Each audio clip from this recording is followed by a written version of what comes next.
Grabe ang pawis. Grabe. Oh. Grabe ang pawis. Ito tayo. Saan dyan ka lang ha? Ako guys. Kasi magawa ko ng content. Maingay doon. Para hindi siya maputol. Ayan. Ayan si mama. Ayan. Oh. Diba? Ito yung mga tatay natin. Oh. Sila. Ayan. Tanungin natin ang mga tatay na mga gwapo. Ganda-ganda mo. Oh, yes. Always. Ayan. Yung mga gwapo guys. Dito yan guys sa Blue Mountain sila. Oh, Gate 1. Oo, mga masipag. Mga pugi. Oh, mga pugi yan, oh. Mountain Blue to, dito Blue Mountain. Mountain View. Mountain Blue Mountain Residential kaya yung ano ko sir. Yung location. Di ba mga bata pa sila tingnan guys? Bata pa, batang isip. Baga. At least, yun daw sabi ng doktor, sir, ang mga senior daw kailangan laging may kausap. Correct. Okay. Tapos, para daw lagi daw, yung utak daw nila ay Ito gusto ko lagi ito. daw, Ito gusto ko yan. sa ano. Totoo yan. Totoo yan. Wag yan, wag naman. Wag na. Yaw na. Ito, kaibigan natin. No? Oh, yan. Let's pray. Dali ka. Kumakain. Wow, nag-line case pa.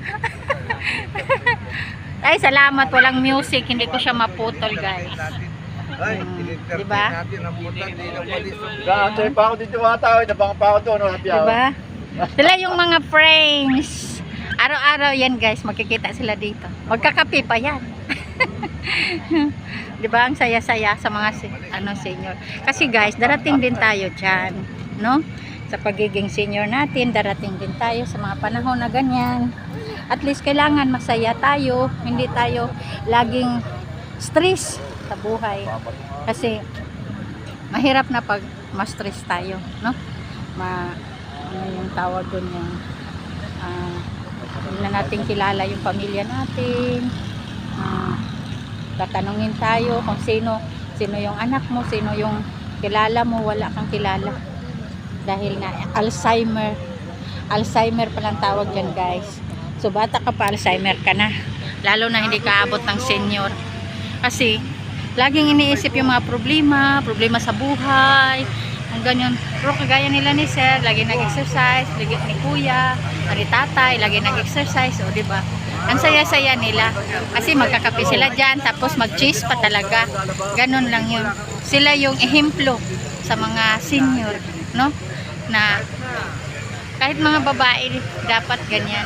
So wala tayong masyado makikita dito babae na senior guys, kasi bira lang, mga lalaki lang, kasi siguro may mga trabaho sila sa bahay, kaya ang mga tatay lang, no? Kaya bigyan natin sila ng kasiyahan sa buhay para hindi sila malungkot, yung mga problema sa mga pamilya nila nawawala. Tapos dito usap-usap sila. Kasi yun na nga sabi talaga ng doktor guys, na yung lagi kang masaya, laging may kausap pag senior na, kung pwede pa lang magbara-baraha daw, para lagi daw abtik ang umuutok pa. Gaya na mag-cheese sila guys, diba? No? Cheese sila minsan dyan. Meron naman cheese doon na pahiram ni kuya, ni sir, yung may-ari ng mga itikan.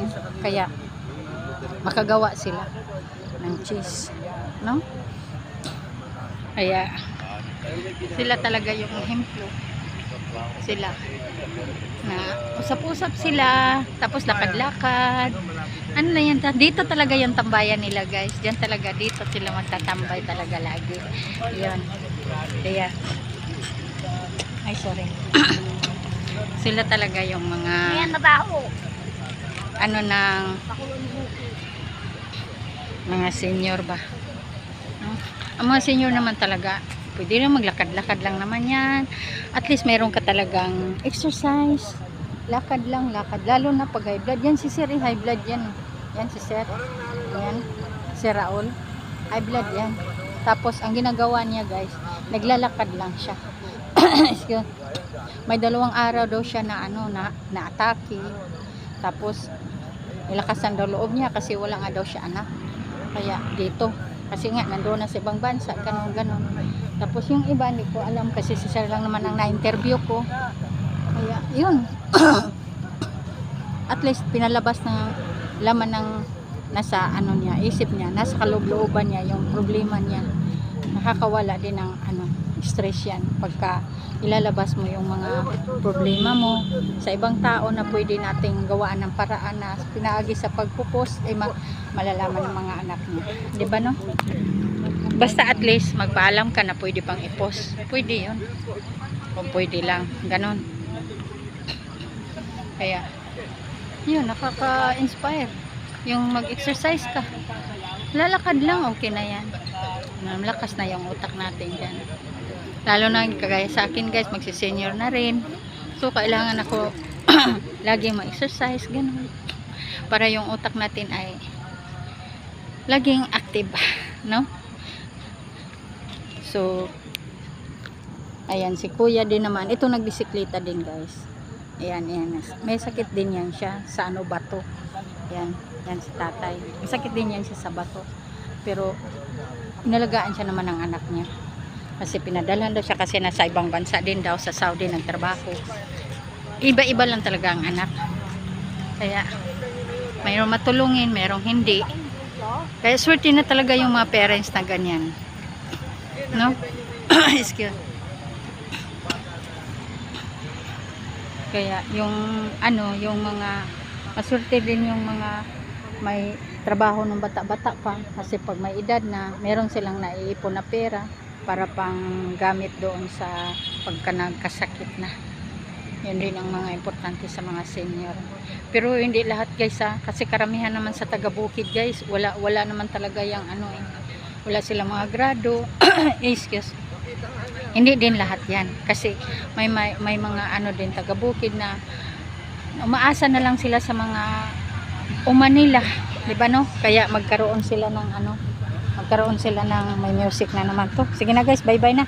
Sorry, basta ang sabi ko guys, yung taga-bukid ay magkaroon sila ng sarili nilang